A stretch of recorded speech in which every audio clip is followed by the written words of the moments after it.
तेलंगाना को गोल्डन तेलंगाना बनाने वाले हैदराबाद, यही नहीं अमेरिका दुबई के लोग भी आकर हैदराबाद देखते हैं हैदराबाद क्या था कैसा हो चुका।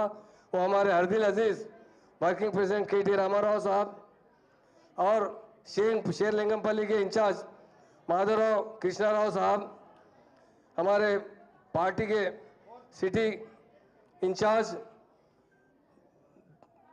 शरवण साहब, विष्णुवर्धन साहब XMLA, बालराज साहब XMLA, एल्लू श्रीनिवास यादव, कार्तिक रेड्डी साहब जो बहुत डायनामिक तरीके से काम कर रहे हैं,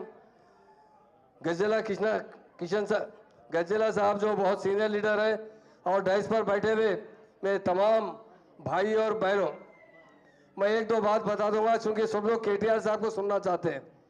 KTR साहब ये हमारे स्टेट के लीडर नहीं है, लोग नेशनल लीडर से भी ज़्यादा रिस्पेक्ट करते हैं। उन्होंने जिस तरह काम किया है, जिस तरह तेलंगाना में अमल लाया है, जिस तरह हमारे महान और महात्मा लीडर KCR साहब ने 14 साल जद्दोजहद कर कर ये तेलंगाना हासिल किया है। तेलंगाना को पूरा लूटा जा रहा था, तेलंगाना को डेवलप करने वाले कोई लीडर है, तेलंगाना को इंडिया में नंबर 1 स्टेट की तरह बनाने वाले लीडर है, और सबसे अहम गंगा जमुना तहजीब लाने वाले कोई लीडर है तो KCR साहब है। 1948 से लेकर 2014 से पहले तक सारे तेलंगाना में फिसादात हुआ करते थे। अभी सोहेल साहब ने जिक्र किया कांग्रेस इख्तियार पे आने के बाद क्या करती है, मुसलमानों को फिसादात में उलझा देती है, मुसलमानों को बर्बाद करती है। कांग्रेस 1-2 साल नहीं करीब 50 साल हुकूमत की है यहाँ पर। आज मुसलमानों का जो हाल है वही KCR साहब ने 9.5 साल में रेजिडेंशियल स्कूल कायम किए। कांग्रेस ने 50 साल में 10 रेजिडेंशियल स्कूल कायम नहीं कर सके, मगर KCR साहब ने सिर्फ 2 साल के अंदर 204 रेजिडेंशियल स्कूल कायम किए, 1,40,000 लड़के और लड़कियों को तालीम दिए।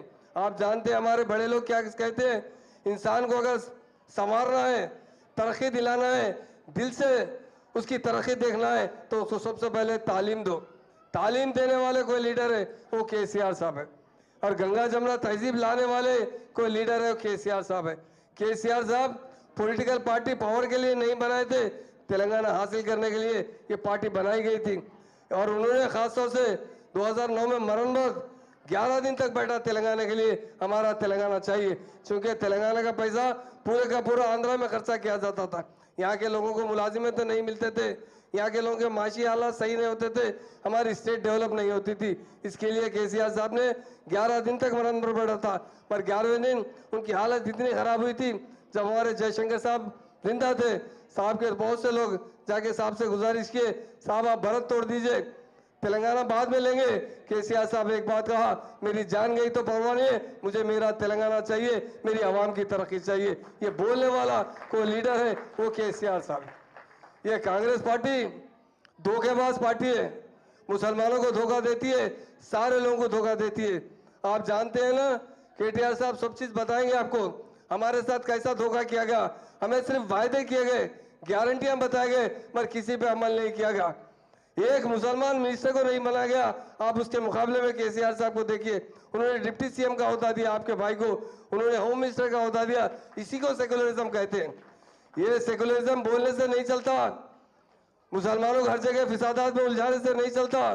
ये रेवंत रेड्डी के बारे में जो आप सुन रहे हैं, किस तरह गरीबों को खत्म करें। अरे KCR साहब डबल बेडरूम बनाए थे, ऐसी क्या जल्दी है मूसी बनाने की, सिर्फ कमीशन के लिए मूसी का काम शुरू करने की बात की जा रही है। गरीबों को बेघर किया जा रहा है।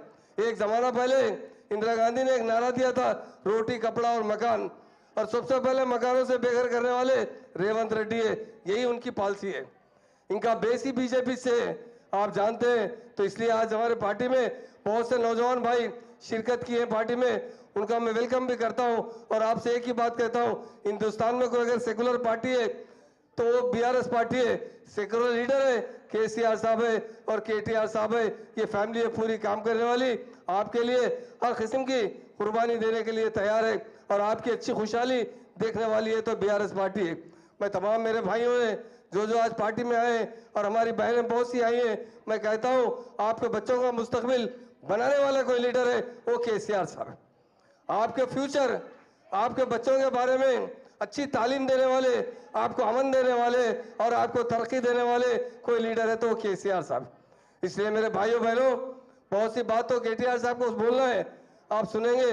मैं मीडिया के भाइयों से भी कहता हूं कि वायदे करके, झूठे वायदे कर कर, गारंटी देकर पावर में आने वाली पार्टी कभी भी टीआरएस नहीं सोची।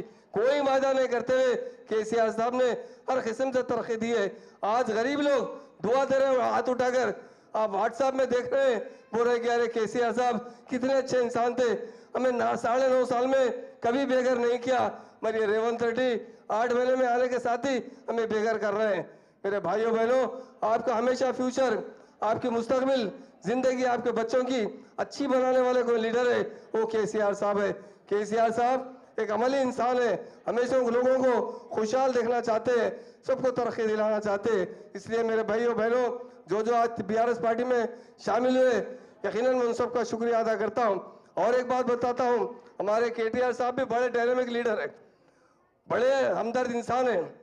आप जानते हैं, जब मूसी नदी को आज नहीं कल डेवलप कर सकते हैं, इमीडिएट मालूम होते ही 10 करोड़ रुपए का ऐलान किया गया कि हमें किसी भी तरह लीगल सपोर्ट के लिए। आप देखिए, लोग जो है तमाशा देख रहे हैं। केटीआर साहब ने जगह जगह जाकर प्रोटेस्ट भी किया है, लोगों को मुखातिब भी किया है कि आप डरिए मत, हमें बुलाइए, हम आपके साथ रहेंगे। हम यही चाहते हैं हमारे बहन और भाई अच्छी जिंदगी गुजारे। और किसी ने आज़ाद हिंदुस्तान होने के बाद 1947 के बाद किसी ने मुसलमानों की तालीम पर तवज्जो नहीं दी। अगर तवज्जो देने वाले कोई लीडर है वो केसीआर साहब है। गरीब मुस्लिम बहनों की शादी के लिए 1 लाख रुपए देने वाले वो केसीआर साहब है। इसलिए मेरे भाइयों बहनों, आपने बहुत अच्छा काम किया। बीआरएस पार्टी में आकर यही पार्टी आपको हक दिला सकती है, आपको तरक्की दिला सकती है, आपको अमन दिला सकती है। हर शोबे हयात में दूसरी कौमों की तरह तरक्की करने का मौका देने वाली कोई पार्टी है वो बीआरएस पार्टी है। इसलिए मैं तमाम भाइयों बहनों का शुक्रिया अदा करता हूं, क्योंकि आपके दिल में है। सबसे पहले केटीआर साहब को सुनना आपके दिल में है, वो एक बहुत डायनेमिक लीडर है। हम नहीं कहते, तमाम स्टेट के लोग कहते हैं, हिंदुस्तान के जितने स्टेट है वहाँ के बड़े बड़े लीडर कहते हैं केसीआर के पास अगर कोई डायमंड हीरा है वो केटीआर साहब है। जरूर एक अच्छा इनकलाब लाएंगे, बहुत दूर नहीं है। लोग दिल से दुआ दे रहे हैं, गरीब हमारे बहनें दुआ दे रही हैं। व्हाट्सएप पे हम देख रहे हैं, ऐसे जालिम हुकूमत से हमें निजात दिलाइए, जल्द से जल्द इनकलाब आए ताकि फिर से केसीआर साहब चीफ मिनिस्टर बने, हम तमाम लोगों को राहत मिले। यही गरीबों का नारा है। जो मुझे मौका दिया गया है उसका मैं शुक्रिया अदा करता हूँ। जय तेलंगाना, जय जय तेलंगाना। अभी महमूद भाई आपसे मुखातिब करें, मैं अलाउद्दीन को चाहूँगा कि आप अपने ख्यालात 2 मिनट ज़ाहिर करें, मगर उससे पहले एक बात आपको कह देना चाहता हूँ। बहुत से लोग ये कह रहे हैं कि इतनी सब होने के बाद केसीआर साहब खामोश